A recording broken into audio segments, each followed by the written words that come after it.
How's it going, guys?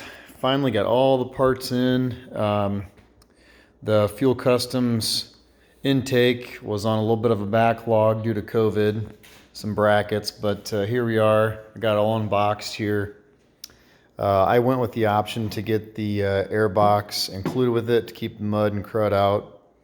This thing is freaking massive. I mean, you stick your whole fist in there compared to the stock. It's super nice. I do suggest kind of wiping this thing out of the manufacturing process. Sometimes there's just a little bit of particulate in there, so I cleaned that out. The filter itself came with one of the bags, so I went ahead and put that on there. It came with new clamps, so I can get rid of the old ones. And then got spacers for my old, this wasn't part of the kit here, on these two here, that's for a bracket. I did order the AIS block-off plate through these guys because since I'm doing the air intake, I need that part, but I don't need the plug and some of the other stuff that GYTR kit comes with. So if you are doing the air intake, you don't have to buy that separate kit. All you really need is this plate, since everything else comes off there, as long as you're doing a new oil catch can, all that stuff kind of has to happen all at once. Tools for here, got some cool stickers from Fuel Customs and nice wash cap here. So we're gonna get into this thing. First things first, in the last video I mentioned about still reusing this hanger, and I went ahead and cut off the tube I was talking about here.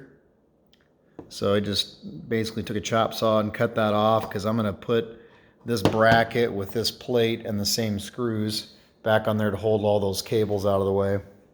I did get the 38 Customs or 38 Power Sports installed here. Those guys do an awesome job. They give really clear instructions. Apologize I didn't show you this. I'll show you the best I can, but I had everything but the intake, so I kind of was chomping at the bit. It is not a hard install. I highly recommend it. Best $120 to solve for the issue of pulling off all the old AIS stuff from the subframe here that goes into your old air box. So all that crap's gone. So behind this plastic and the dash, there's two bolts holding this display on underneath the plastics. And that aluminum can attaches right behind it, and you just button it right back up with the stock bolts and everything. There's 3 hoses. They give clear instructions. Basically, you've got the exhaust hose coming off the top, and they give you all new hoses. It's great. Coming off the top here, that goes into the top one. There's a drain hose that comes down on the other side, and the other one is the recirculating hose, this one here, that comes back down in the crankcase. So if you guys look up that 38 Motorsports piece, it's got 3 holes in it, 2 on one side and 1 on the other. The one that's got 2 faces this way towards the engine, and the other one faces out. The one that faces out is just a vent. I threaded through here, this old plug. I still need to tape up right here, but I've got it going right here and kind of running down here. That's just so it can breathe. And then the 2 that face this way, the bottom one goes down here. All of these hoses are cut to different lengths. He tells you which one goes to which, so real simple. The only thing with 38 that they don't come with are hose clamps. And I went to the hardware store and just bought a bunch of little ones. You might be able to see one in here, maybe not. They're just standard hose clamp. They mentioned, I know some guys zip tie them. There's no way I'm zip tying any of those hoses on there with the amount of heat and stuff that comes off these motors. I don't want them melting or breaking off, and you got a big problem on the trail. So I went a little overkill, but regular hose clamps there. You would need 5 of those. 1 here, 1 up top for your for the top exhaust piece, and then you would need 3 for the oil box that's hiding behind here. Let's see if I can you can kind of see the silver bracket back in there where it's hiding, but super simple install. Worst part's running the hoses back over top of the radiator. It's really not that big of a deal. And then I put the gas tank back on. Again, that was pretty easy. I showed you how to pull that off. You know, just this bolt here, slide it back on, got the front plastics buttoned up. So that stuff is done. I won't waste too much time here on the exhaust because that's about as simple of instruction as you can get, right? You got the 2 bolts. This is 2-piece. I know there's also 3-piece pipes. I went with the Duncan Racing National pipe. So finagled that one in there. It reuses the stock hardware. Get the muffler piece on, and I cannot wait to hear this thing. So I already went over the vortex last time. So now we're gonna get the intake on, get the AIS plate on, and I should be able to fire this thing up here pretty soon. So we'll see how it goes. First things first, we'll start with the air box. All right, here we are. I got my air box piece. First thing I've done, I still got my everything else all pulled out. I was just going to kind of fit this up, and the issue I'm kind of running into is with this thing formed the way it is, I think it goes on the outside of the plastic of, you know, what's got the other harnesses in here. So this plastic piece, the reason that matters, I think, is because you've got a protection here against heat. And if I go on the outside of that, I don't want to melt the brand new box that I just bought. So I'm going to kind of finagle this a little bit, see if I can fit it, and I'll tell you guys what I come up with. The other thing I'm not real crazy about is, so there's spacers that this thing are going to fit in. I'll show you. So this bracket here, I got it loose right now. It's going to go back in here. These spacers on the bottom of the bracket are going to go into those first set of holes. Well, as you can see in my frame, there's not another hole, and I thought we did not have to drill, but it looks like I'm going to have to. To be honest, if this thing's a real tight fit, I'm not a racing guy, and if it fits snug and it's tightened in there, this bracket's pretty beefy holding it down, I just may forgo drilling a hole there because I'm not real crazy about putting a hole in a brand new machine, especially, you know, with this thing. It's flexible, it's gonna move a little bit, and has some rigidity already up here on the bracket. So if I can do it with 2 bolts and it's tight enough, I'm probably gonna leave it that way and check it without drilling a hole in the subframe. But I'll let you know as I go here what that looks like if we got to drill something. All right, so what I figured out here, I was just trying to dry fit the box, and the way that that's contoured, you can kind of see that's got a lip raised and kind of some contour over here. That's meant to go inside, and you can kind of see the reverse. It's supposed to fit right inside there. It's actually a really, really tight fit.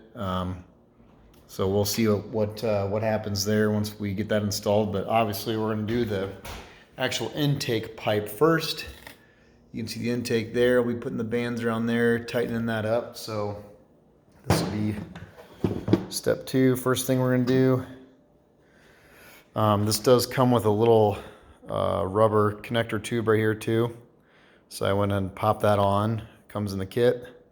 That'll be for your air sensor. Got a screw already pre-drilled in there. But first things first, we're going to get this thing on and tighten it up so we can get our throttle body. Probably the worst part about it right here is fitting this piece in, you know, kind of jerry rig it. You can kind of turn it sideways like this and then kind of rotate it down, kind of the best way I did. Then you can kind of just line it up to your throttle body and get it on there. And then before you push it all the way in there, make sure you get your hose clamp in there and have it facing down so you can tighten it up a lot easier from the bottom side with a screwdriver instead of trying to fight something else. So that's what's next here. All right, so a couple things I learned while trying to fit this up here. So this boot that goes on the front of your intake that ends up going to the throttle body. So you'll have a hose clamp on the front for the throttle body. Sorry, kind of hard to see here. You'll have one on the front side, okay? So when you tighten this up, it doesn't matter now because I don't have it on the intake yet, but the way you're going to want to mount this thing up is so that you can reach the tip of this with it pointing down on the left side, driver's left side of the intake. So if you think about where this thing's going to be in the throttle body, it's going to look like this. That way, underneath the frame, you can get to it with a screwdriver. So when I get this thing up here, give me a second to, sorry. So once you get this thing on and tightened up, you have it on the first lip here. Kids are screaming inside, probably fighting. That's how you want to tighten that one up. I'd get it snug, but not so tight. Actually, it's the other way around because this is the intake side. So it's like this. Okay. So I'd get that kind of snug, but not so tight you can't get it on there. It's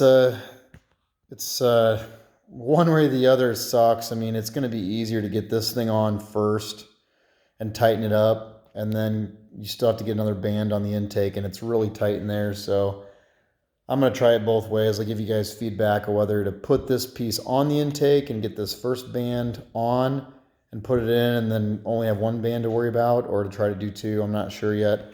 I guess we'll have to try that out. So I'll let you guys know what worked best for me.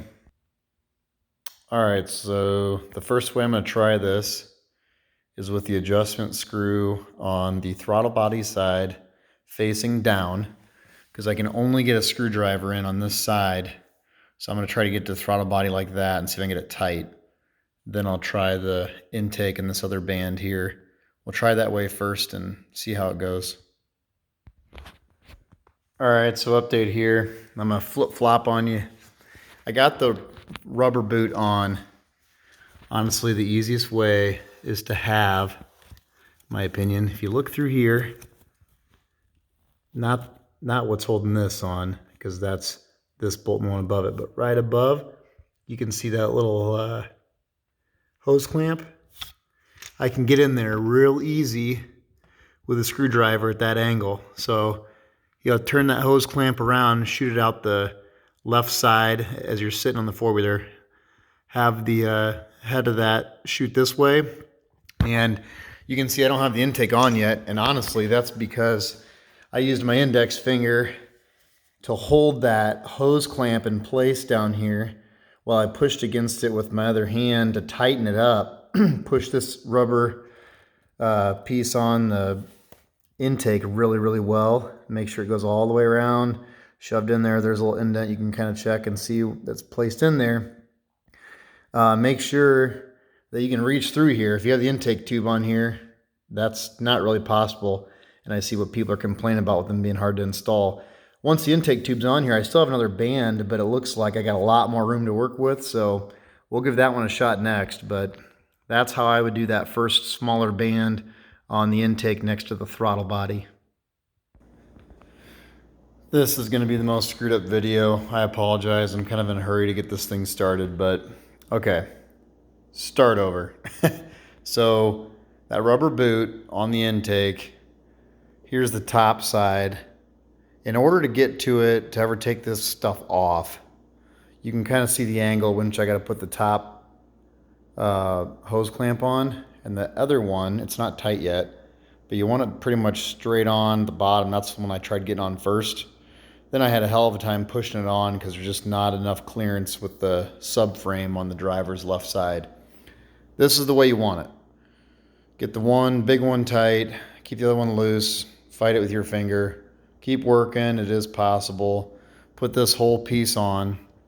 If your box comes assembled like this, you're gonna have to take off the bolts because those brackets are going in next to go over top of this intake because it just doesn't fit, you know, with it already assembled. So I'm gonna shove this sucker on there, get it tight, and then I'll get the bracket. I'll be right back. Round 783. Finally got it on. They were not kidding. That is not the easiest thing to do. Okay, I swear, because it's already on there, this is how you do it. take the boot off. Get the first ring on there, all the way in the throttle body. That's the first ring. Ignore these two, just the one up there. Get that on, get it tight, have it facing the left side driver's side, side of the bike. Then get the next clamp on there, have it the same side. You can see it, the brass colored one. That's the second one. I got it on there.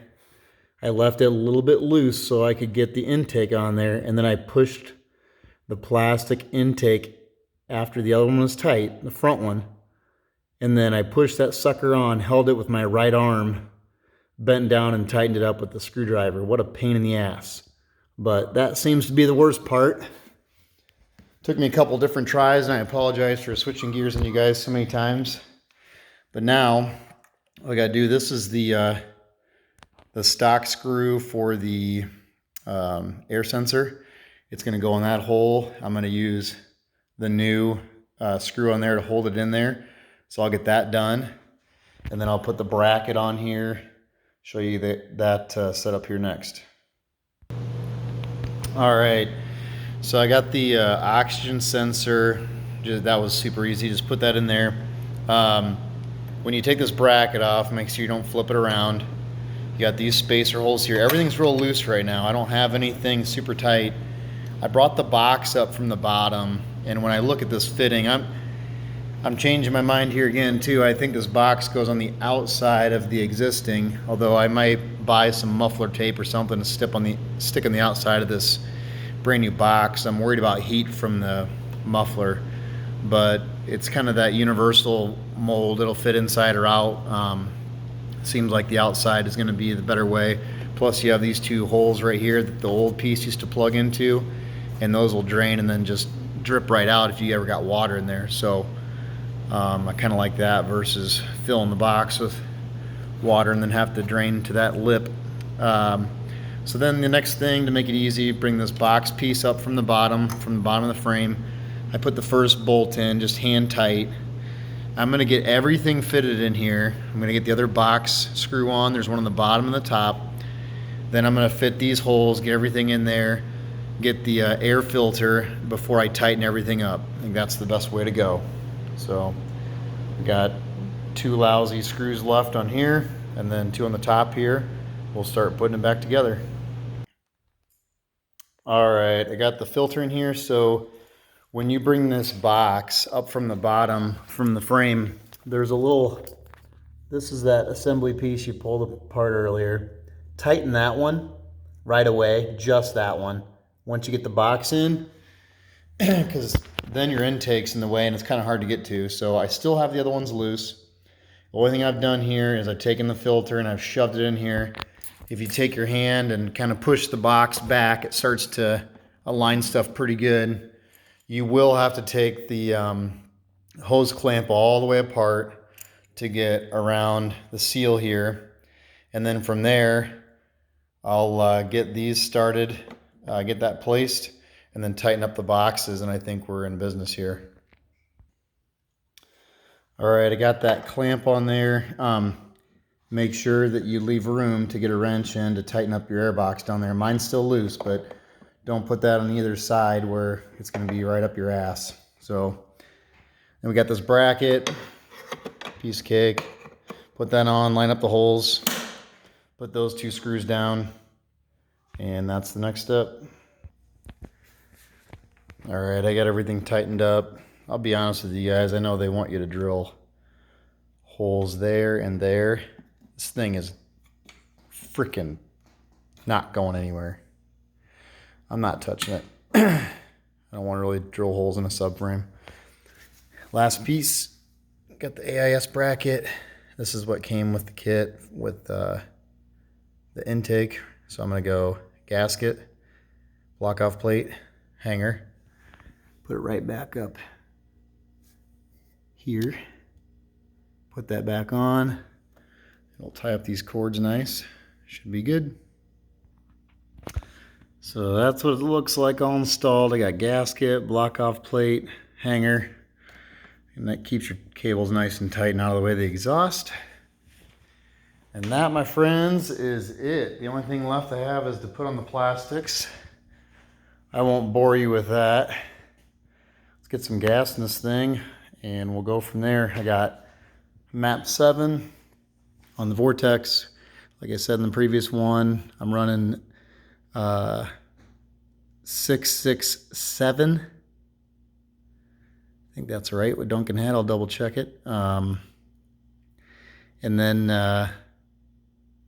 I'm sorry, I've got map 7, 566, low, medium, high.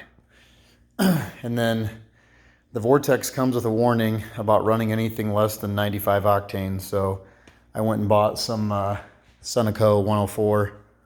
Try that out, see how it works. Other than that, this thing's ready to go, guys. Thanks for watching.